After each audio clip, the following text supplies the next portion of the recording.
Welcome to the John Holland Rail West Induction presentation. This presentation will be in two parts. The first will be a rail-specific induction for all projects within WA, and the second will allow you to choose your site-specific induction information followed by a written questionnaire. By splitting the induction, this allows any personnel transferring to different projects to simply undertake the next site-specific induction. John Holland is Australia's largest diversified contractor with operations in civil building, tunnelling, water, mining, steel fabrication, aviation maintenance and rail, just to name a few. The John Holland Rail Division is the largest private railway contractor in Australia with a diversity of operations across the nation and continued strength in the global market. Established in 1970, the Rail Division employs over 1,000 people nationally and has experienced significant growth in the last 5 years. Some of the clients within WA include Brookfield Rail, the Public Transport Authority and BHP BIO. The Rail Division have multiple capabilities which enable us to deliver an end-to-end solution for our clients. Some of these capabilities include track design, construction and track laying, formation and drainage works, surfacing operations, inspection and maintenance, shoulder ballasting, cleaning and undercutting, rail welding,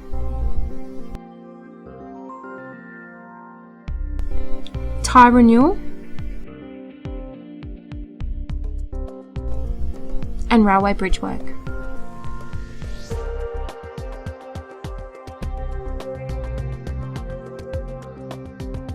The WA Rail Division has a core structure of operational management supplemented by national, state operational and regional support staff, all led by the General Manager, Mr. Graham Spragg. Regional support includes HR, safety, quality and environment. Operational support includes rail safety and training.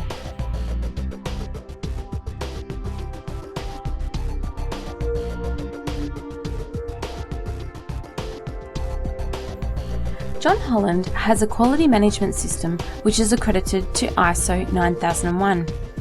This is certified and audited by the Lloyd's Register Quality Assurance. A robust quality system allows for competitive advantage and improves cost effectiveness by reducing downtime and waste by identifying and streamlining work processes. John Holland have a number of policy statements which outline the manner of which we conduct business. These policy statements are the backbone of the quality management system. The system is also supported by procedures and plans which detail the methods of conducting business, ITPs and checklists which perform daily checks to verify the system is working, and forms which allow for documenting these day-to-day activities. You should have access to these policies, procedures, forms and checklists and take the time to familiarise yourself with them. Your supervisor will be able to provide you with a copy.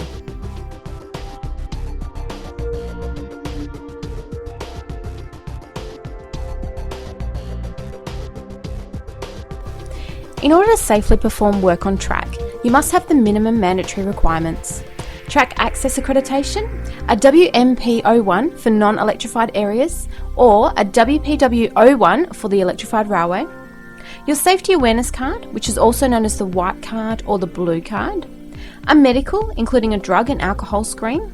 The level of that will depend on your level of track accreditation, and this induction, plus your project-specific site induction. If you're missing any of these requirements, you must notify your supervisor or the person conducting this induction before commencing work on site. The rail reserve encompasses the area within 3 metres either side of the railway line. If personnel are working within this 3 metres, they must use the appropriate safe working rules and post lookouts. Prior to the commencement of works on or about the railway line, the supervisor will implement safe working protection which will be detailed to you during the pre-work briefing. No workings are to commence on the rail or within the railway reserve until the supervisor has implemented the protection and given permission to commence work. Personnel are not permitted to work beyond their area of safe working protection established by their supervisor. Rail safety is a core part of our business and is to be taken very seriously. Our safe working forms a critical part of how we protect ourselves from all potential rolling stock movements whilst working within the rail reserve. All personnel, regardless of their level of rail accreditation, should never assume that train movements are on time and should always be vigilant of train movements whilst working on or adjacent to the rail line. At no time should any person place any obstruction on track without obtaining permission from the person in charge of safe working or direct from train control. The safe working rules from Brookfield Rail and the PTA are to be followed to the letter of the law. These rules are designed to protect the safety of all persons working on or about the rail reserve.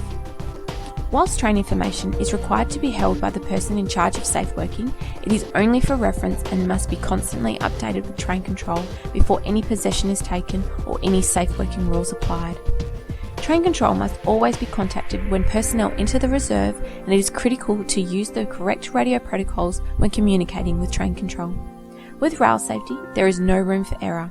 Lives depend on it, and it could be yours.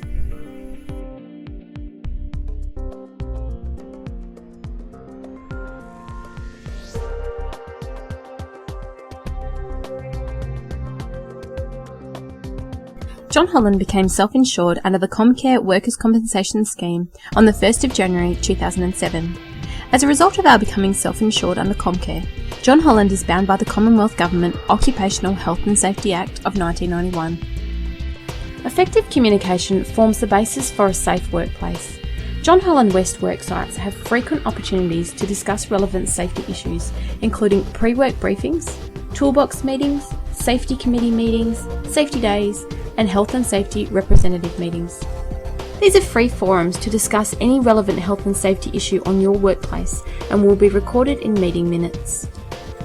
Employees must protect their own health and safety at work and must not perform any actions that affect the health and safety of their fellow employees.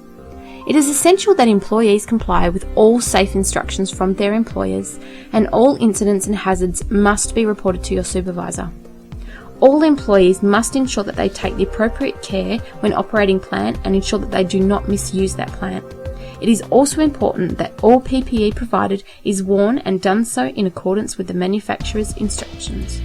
The health and safety legislation states that employers are to provide, as far as practicable, a working environment which is safe and without risk to the health of employees. John Holland provides training and instruction for all tasks to their employees, provides the adequate PPE, tools, plant and equipment, and provides medical support for all employees injured whilst working.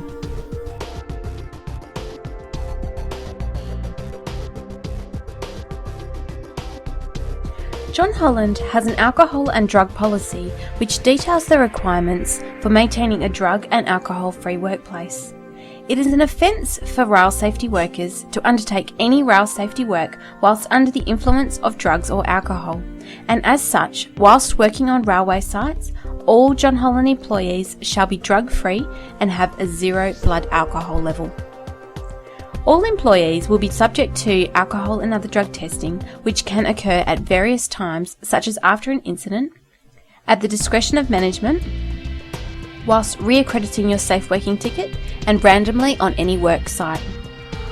Failure to submit to this AOD screen is treated as a positive result and may result in disciplinary measures or even termination of your employment. If you believe that you may be under the influence of drugs or alcohol, you may request a self-test. However, this should be done before your scheduled work time commences. During testing, you should always ensure that you declare any medications you are taking to your supervisor, as these medications can affect the result of your test. If you fail a drug test as a result of any medication that you have not declared to your supervisor, you may be subject to disciplinary action.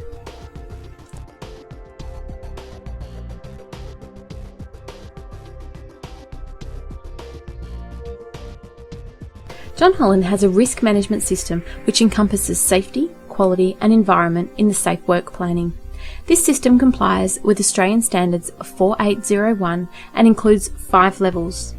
The Workplace Risk Assessment, also known as the WRA, the Activity Method Statement, or AMS, Task Risk Assessment, or TRA, Pre-work briefings, and start cards. These 5 levels allow for risks to be captured at all stages during the tendering, contract award, and planning stages of each project. The Workplace Risk Assessment is a high-level risk assessment that is completed by senior management. It is designed to identify all the major hazards and risks associated with the project. The Activity Method Statements are developed from residual risks identified in the Workplace Risk Assessment. Their aim is to address these risks and provide additional controls to deal with them. They are developed by the project engineers and superintendents. The task risk assessments are task-based, which are compiled for use by the work crew for the work that they are about to do, for example, lifting and packing or welding. They are designed for you to use on the job to prepare for the task and apply all the necessary controls. Pre-work briefings are localised risk assessments conducted each and every time you move to a new location or commence a new work activity. They are conducted by the supervisor or leading hand with participation by all team members on site.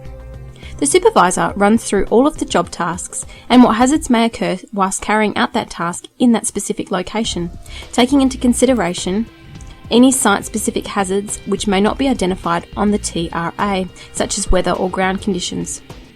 The pre-work briefing also covers any rail safety and environmental factors that the team needs to be aware of. All members of the team on site must sign on to the pre-work briefing before they can commence work. Start cards are the last line of defence and are personalised risk assessments conducted by each employee prior to commencing work. This acts as a checklist designed to verify that all controls are in place, and it is an opportunity for employees to raise hazards with their supervisor before they commence work. This start card video gives a more thorough explanation of the process. Welcome. Start card is part of a bigger picture of the risk management processes at John Holland. John Holland Risk Management Process is part of planning activities which are designed to identify, evaluate and control safety, quality and environmental hazards or issues. The Start card is part of John Holland's risk management processes. The Start card gives you the opportunity to review the task to be carried out and make decisions on the safety, quality and environmental aspects when deciding whether to start the task or not. I reckon I've done hundreds of site setups in my time, but incidents can still happen. That's where the Start card comes in. It's a simple, quick process that is designed to make sure all work starts safe. It's been said before, I know, but we really do want everyone going home the way they came to work. The Start card is great because it puts the power in your hands. By completing the Start card, you are raising your own awareness of the things that could go wrong, as well as opening up communication with your supervisor and work crew. Remember, we are all in this together to achieve the vision of no harm. The Start card needs to be completed at the start of each day, after the pre-start meeting and before you start a new or change task throughout the day. All you have to do is complete the Start card by following these steps. The steps are really simple.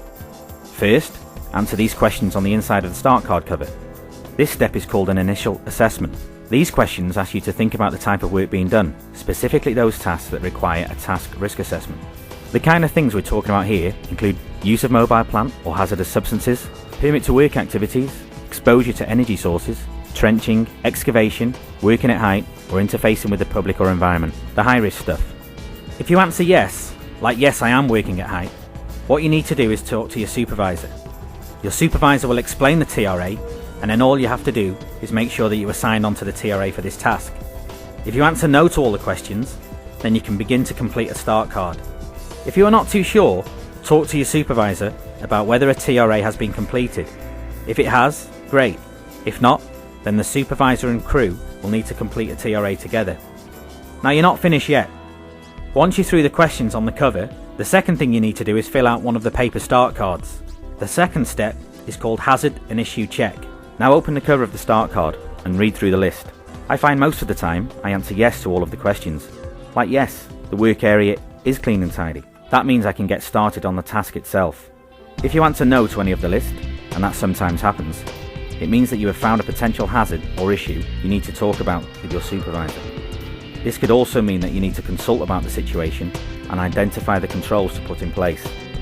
Now turn over the page. The third step is called Final Assessment. If you come up with a no, then you need to jot down the hazard or issue and ask yourself, What else can go wrong?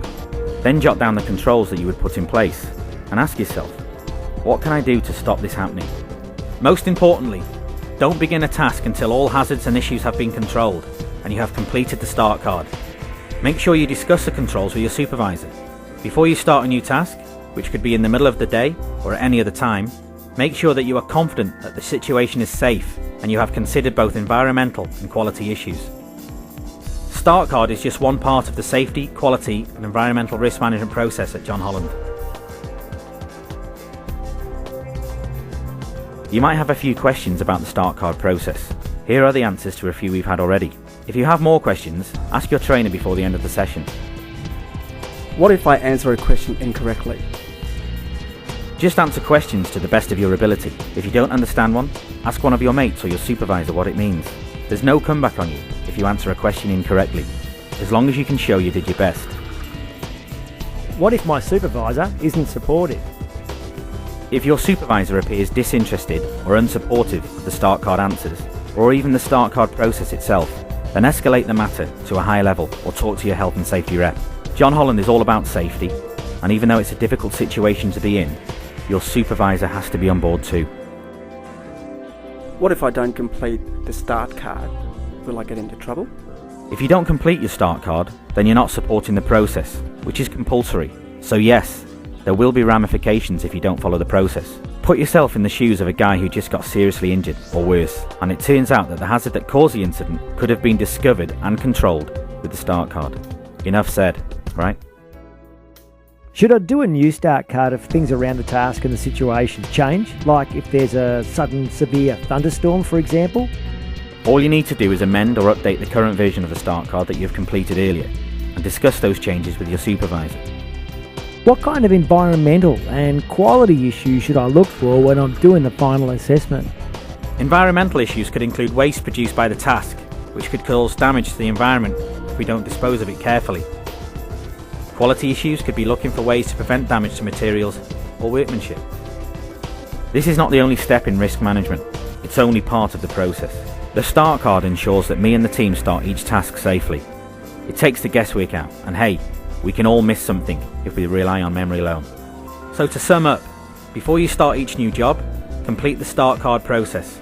Start with your start card and you'll be a step closer to doing a good quality job, looking after the environment and going home safe.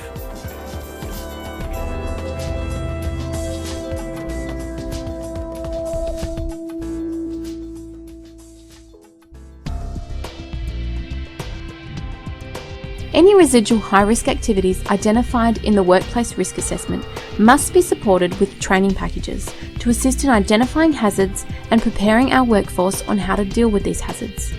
Some residual high risks identified are displayed on your screen.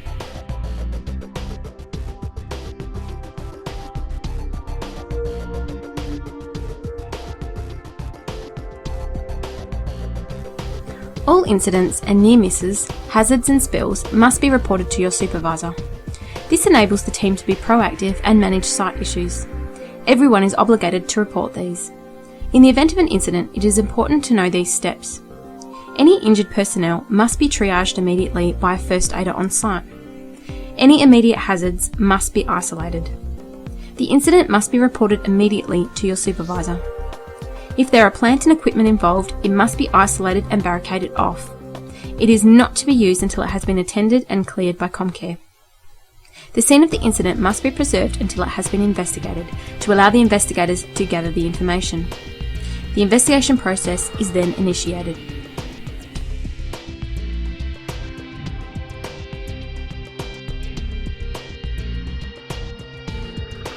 John Holland have emergency management and response procedures which are communicated to personnel to detail the processes to be followed in the case of an emergency. Any emergencies which occur on site must be managed accordingly. All incidents should be reported to your supervisor, the site secured with all immediate danger managed, and assistance given to any injured personnel. If you are the person contacting emergency services, you must ensure that you use a clear and precise tone of voice and wait for the operator's instructions. You should give details of your name, your location, and the nature of your emergency. When requested, you should follow all instructions provided by emergency services to assist in the management of the emergency. John Holland personnel shall cooperate with investigators and must not give interviews to the media. Further information regarding specific site emergency response procedures can be found through your supervisor or on your local notice board or in your site office.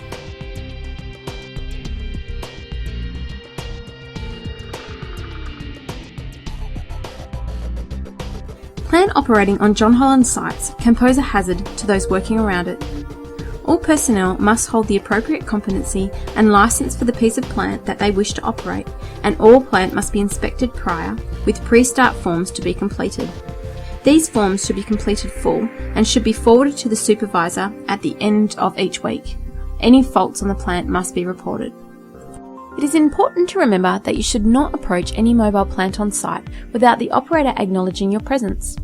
Mobile plant have blind spots around the entire machine, and personnel should never assume that the operator can see them because in most instances they cannot. Prior to approaching, you should always communicate with the operator via UHF radio or hand signal so that they know you are approaching. John Holland have a suite of track machines commonly known as the surfacing suite. This is due to the type of operations that they undertake. Surfacing plant are rolling stock and treated the same as trains under the Rail Safety Act. All personnel must remain clear of surfacing plant as they can move suddenly in both directions. Each time you enter or exit your vehicle or machine, you are at risk of falling and slipping. The 3-point of contact rule should be exercised each and every time that you get in or out of your machine. This rule is very simple. 3 out of 4 limbs are in contact with the vehicle or machine at all times. This could be 2 hands and 1 foot, or 2 feet and 1 hand. By following this very simple rule, you will increase your stability and support and dramatically reduce your risk of falling. Remember that the only person who can prevent a fall is you. All chains and lifting gear must be inspected prior to use and must have a current inspection tag showing the date it was inspected and its John Holland asset number.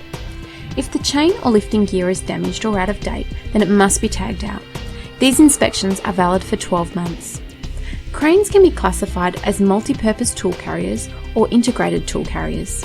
Any loads greater than 3 tonnes require the operator to hold a CN competency. However, for loads less than 3 tonnes, the national competency for the plant is the only requirement. Non-slewing HIABs or similar up to 10 metre reach requires the HIAB national competency, also known as CV. For slewing cranes greater than 10 tonnes and up to 20 tonnes, it requires the C3 competency.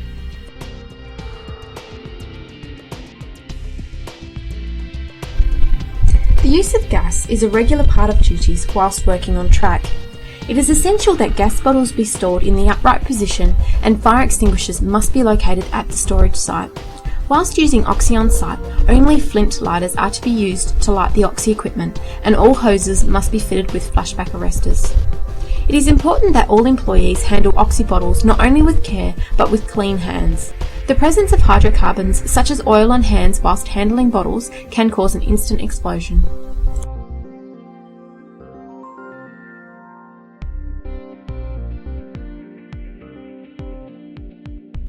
There are 2 types of tags that are used on the John Holland worksite: the danger tag and the out of service tag, as displayed on the screen. The danger tag is used to isolate plant under repair. It can only be removed by the person who attached the tag. Any plant must be isolated prior to working on any moving parts. The out of service tag alerts people to the fact that the piece of plant or equipment is faulty and must not be used whilst it is tagged. Anyone can place on and out of service tag on a faulty piece of equipment, and this must not be removed or used until it has been repaired or replaced. Both danger and out of service tags must be completed in full. Any faults must be reported to your supervisor.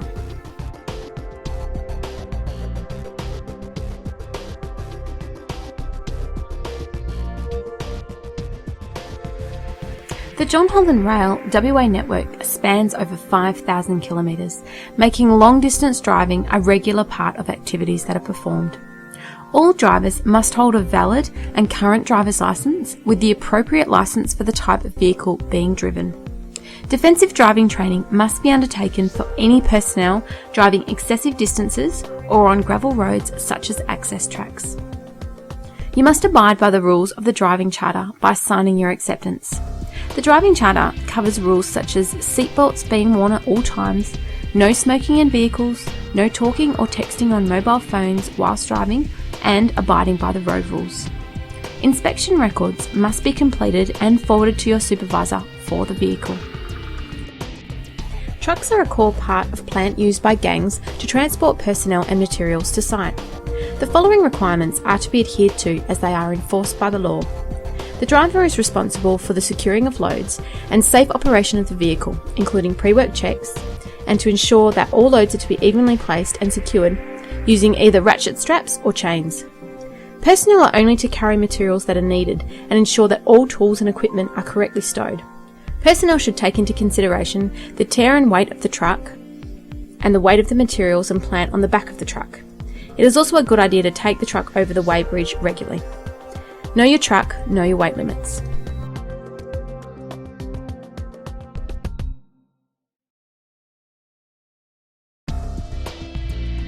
John Holland have mandatory PPE which must be worn on the worksite.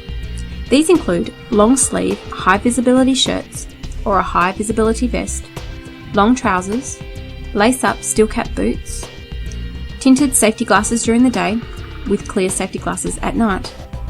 In addition, certain tasks determine additional PPE which must be worn. Full face visor whilst cutting and grinding, face masks, either a P1, P2 or P3 as required, mono goggles as required, and hard hats during dogging or specific sites.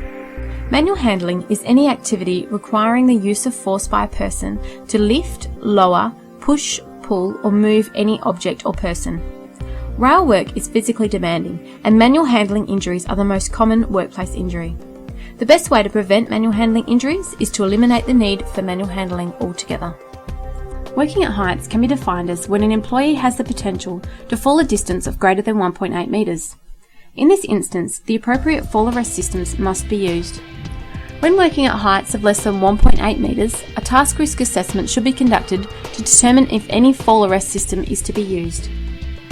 No work at heights is to be undertaken without personnel being secured by scaffolding, an approved harness, or either a static line or John Holland designed fall restraint device, commonly known as a FRED. Any employees required to work at heights must receive work at heights training and ensure that they have the necessary fall restraint protection. Whilst working on track, the disturbance or laying of ballast can produce large quantities of dust. Inhaling this dust can be harmful to your health as ballast dust contains particles of silica. It is important to take steps to reduce the impact of the dust, such as water down the site and wear the correct PPE whilst working with ballast. A task risk assessment should always be conducted prior to working with ballasting operations. Your supervisor can provide more details of the type of PPE or precautions to take. Exposure to noise can have a detrimental effect on your hearing. The most common type of hearing loss is sustained by being exposed to loud noises over a period of time. However, if the noise is loud enough, damage can be sustained in an instant. Hearing protection must be worn whilst operating plant and equipment. Noise assessments have been conducted and stickers detailing the PPE to wear are located on the side of the plant that has been deemed to be too loud. From time to time, accessing the railway line can be difficult due to high ballast profiles, high embankments, or the rail line may be located in a deep cutting. It is important to always ensure that you plan your access and egress route, in particular when carrying items onto site. You may need to track forward or back to the nearest level crossing or to an area where the ballast shoulder is not as high. Tools and equipment can be placed onto a trolley at a suitable area and pushed or propelled to the site location. Slips and trips are the most common injuries at John Holland sites, and it is always best to avoid these situations. All personnel working in crews operating mid-range plant, small plant or hand tools must ensure that they have adequate spacing both within and between crews to avoid being injured. There is a high potential for injury from plant and tools, in particular moving hand tools and airborne rail fasteners. Each site has a designated first aider. The pre-work briefing should identify the first aiders each day. A list of first aiders should also be kept in each team shed or crib room. Each gang truck or supervisor's vehicle should contain a first aid kit which must be checked regularly to ensure that it is well stocked. Your supervisor should be able to tell you where the team first aid kit is located. Any incidents resulting in first aid should be reported to your supervisor and safety advisor. Burns to track workers whilst performing their duties are a risk that is faced every day. Refueling of plant, welding, oxy-cutting, using a rail saw and rail grinding are all high-risk activities with the very real potential to cause burns if not performed correctly. Ensure that the necessary first aid and fire protection is on hand at all times whilst performing these duties. The effect of all burns can be reduced if correctly treated. In the instance of a burn, you must ensure that you pour cold water on the burn immediately and continue applying water as this stops the burn from going deeper into the tissue. Applying burn gel after the water is another method to stop the burning continuing into the tissue. Ensure that all incidences are reported to your supervisor and medical attention is sought immediately. Fatigue affects your ability to think clearly, which is vital when making safety-related decisions and judgments. High levels of fatigue can cause reduced performance and productivity in the workplace. The level of fatigue varies and can depend on the workload, length of shift, previous hours and days worked, time of day or night, and the quality of rest and relaxation time. John Holland have a fatigue management policy and procedures which state the maximum number of hours that an employee can work. This is monitored by your timesheet. Lone workers within the WA network are those employees who typically work alone, such as fitters. However, from time to time, employees may find themselves driving or working alone on the network.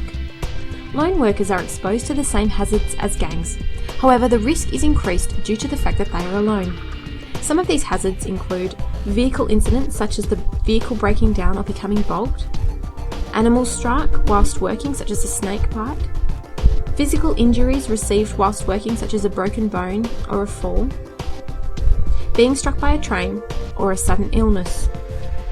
Lone workers should establish a safe system of work, which could include regular communications, including call-in times, satellite phones, EPIRBs, and should carry enough food and water for at least 24 hours.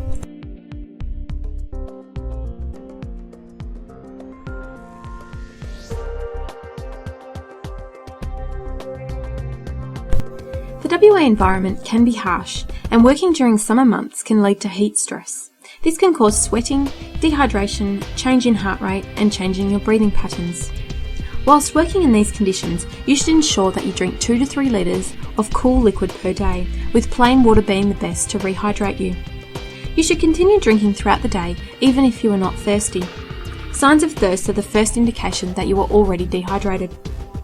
Your clothing should be lightweight and made of breathable fabrics such as cotton. Remember to take short breaks out of the sun and let your workmates know if you start to feel unwell. The easiest way to check for dehydration is to monitor your urine. This chart provides an indication of what to check.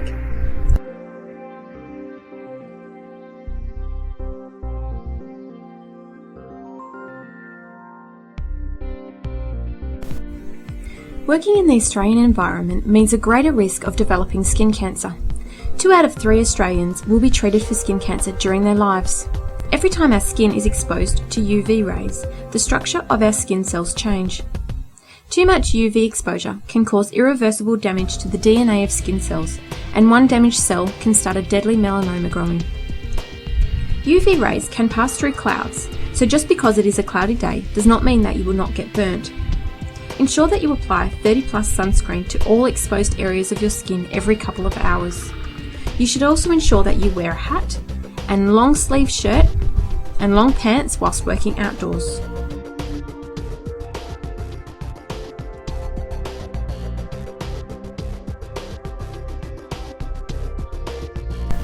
Within the rail corridor, there are a number of subsurface and overhead surfaces that you need to be aware of. These could include power, fibre optic cable, telecommunications, water and gas. A task risk assessment should be conducted prior to performing any work which requires excavation or working with live overhead power. The risk assessment should be communicated to all working on site to alert them to the danger. Dial before you dig should also be consulted every time prior to conducting any excavations on site. If still in doubt, your supervisor should engage a service locator, as some services may not be located on the dial before you dig alert. All machinery shall be approved by the PTA prior to working on any electrified lines. This is in accordance with the PTA rules and the vicinity permit.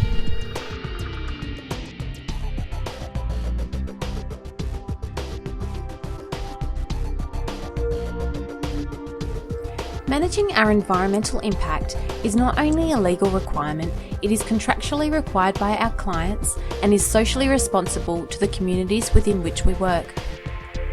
John Holland is bound by the legislation set by the Department of Environment and Conservation of WA. Having an effective environmental management system allows us to ensure that we can perform our work in compliance with this legislation whilst minimising our impact on the environment. Some common environmental issues that we need to consider include waste, dust, land contamination, noise, erosion, declared rare flora, land clearing, dieback disease, fire, and land heritage sites. In order to gain more information regarding these issues, you should speak to your supervisor. Rail networks frequently contain or have surrounding the reserve native vegetation, rare and endangered plants. Yellow hockey stick markers are placed at either end of the site containing the rare or protected flora, with the markers pointing in towards the site. You are not permitted to clear or disturb any land or bush site without the approval from your supervisor. Ensuring the protection of rare flora is vital for the ecology of areas within WA. It is also an offence to clear or damage this vegetation, with penalties issued under the Wildlife Conservation Act. If unsure, your environmental coordinator can provide you with a comprehensive list of all rare and endangered flora in your area. Spills can occur during everyday activities and need to be dealt with immediately. Alternatively, you may come across a spill or leak and will need to clean it up. Spill kits should be provided on every gang truck, and personnel should be trained in the use of spill kits and reporting of environmental incidents. In the occurrence of a spill, you must first identify the type of spill and material and ensure all people within the area are safe.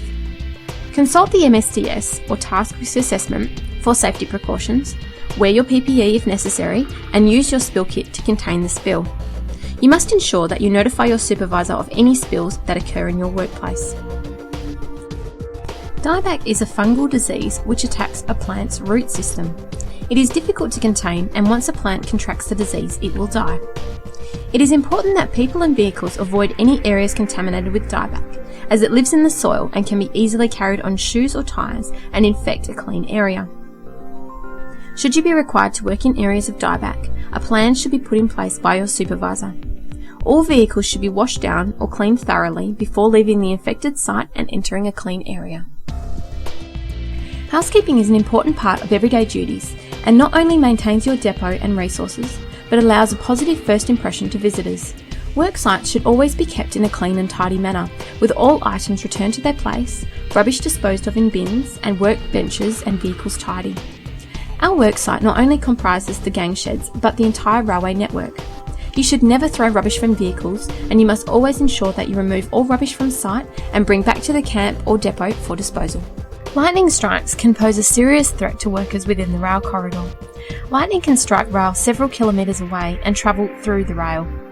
To calculate how far away lightning is, calculate the time taken between the flash and the thunder. If it is less than 30 seconds, then the lightning will pose an immediate threat and personnel should seek cover in their vehicles, which are insulated. Fire can be extremely damaging, not only to property but also to people. It is important to ensure that the necessary protection is taken during hot works, not only to protect yourself but to protect the surrounding environment. A total fire ban may be imposed during very hot weather. You should always check with your supervisor prior to performing hot works during the summer months. You may need to obtain a permit or have to postpone the work altogether. Protection such as fire extinguishers, water, fire blankets and first aid kits should always be on hand whilst performing any hot works. Chemical products may also cause fire. Ensure that you read the MSDS prior to using to ensure that you are aware of any of the risks. Prior to using a fire extinguisher, you must ensure that it is the correct type for the fire you are fighting. To use, pull the pin, aim at the base of the fire, squeeze the handle and sweep back and forth until all the flames are fully extinguished. All extinguishers must be tested and tagged every 6 months and are not to be used if they are out of date. Some vehicles are fitted with water firefighting units for wetting down big areas prior to performing hot works. These are also on hand to put out small fires if they occur. If the fire gets too big, alert the authorities and evacuate the area.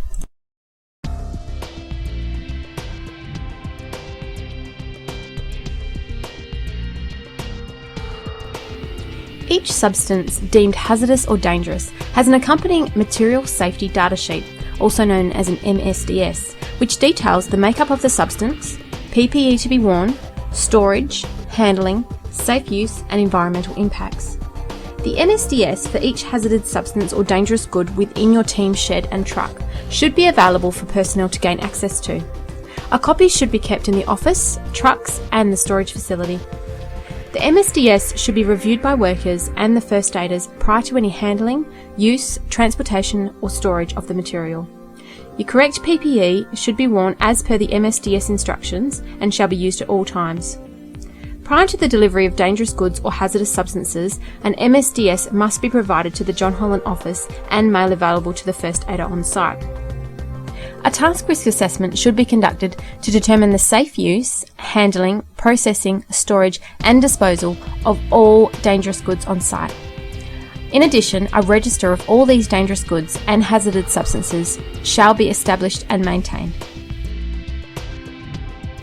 Railway track signals, which are commonly referred to as DECs, are used to warn track maintainers or personnel working within the rail corridor of any approaching rail traffic and are to be deployed in accordance with the Brookfield Rail or PTA 2000 Safe Working Network rules. These devices are both a safety device and a Class 1.4S explosive and must be treated with respect. They are an inflammatory device and in bulk can be a major fire hazard. Whilst working, we are required to share our workspace with the wildlife that inhabits each area. These can include snakes, kangaroos, spiders, bees or wasps, or birds.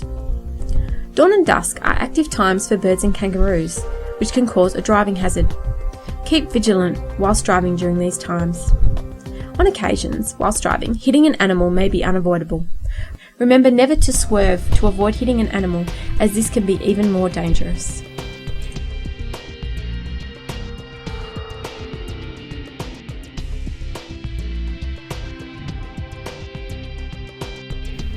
Maintaining security on the Railway Reserve is very important for the safety of yourself, your workmates and the public.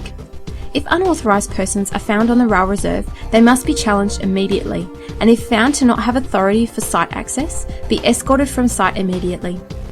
Any suspicious items left on track or station platforms or suspicious activity must be reported to your supervisor immediately. Do not handle. Visitors to site must sign in and out of the John Holland office, conduct a visitor induction and be escorted on site at all times. Any visitors to the Rail Reserve must have a track accreditation permit or exemption granted by the owner and be accompanied at all times.